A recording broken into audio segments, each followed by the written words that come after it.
Partition of India was a split-up of two countries, India and Pakistan. This happened during the time when India wanted independence from the British. Muslims in India decided it would be best if they had independence, as they worried that they would get discriminated against.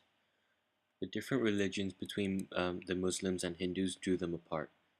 In 1947, areas of India which have majority of Muslim people started forming Pakistan.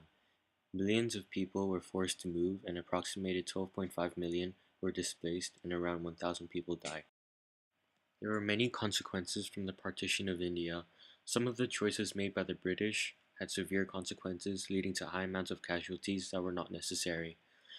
The events following Cyril Radcliffe's approach of splitting up the boundaries, separating majority Hindu areas from majority Muslim areas, encouraged the religious cleansing of districts.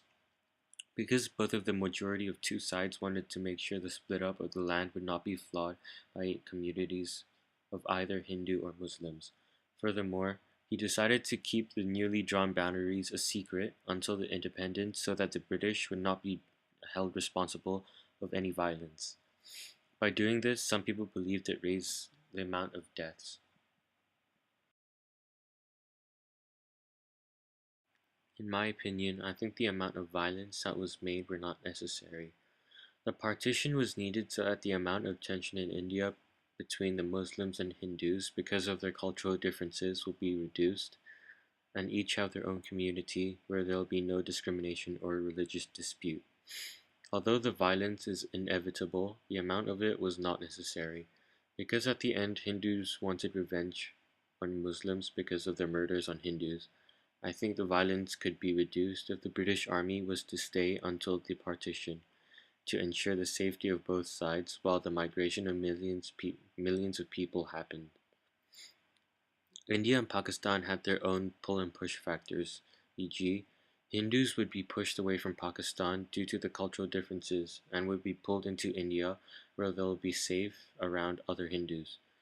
Muslims would be pulled away from India and into Pakistan for the same reason. But because majority of Punjab was given to Pakistan, including Lahore, which was one of the most educated and sophisticated city at the time, which is a slight pull factor for the Muslims. Comparing India's partition to the Koreans' partition, Pakistan and India were split up because of their cultural and religious differences, whereas the Koreans split up because North Korea wanted communism, but South Korea wanted democracy. Both partitions ended up in a war and also had high amounts of casualties.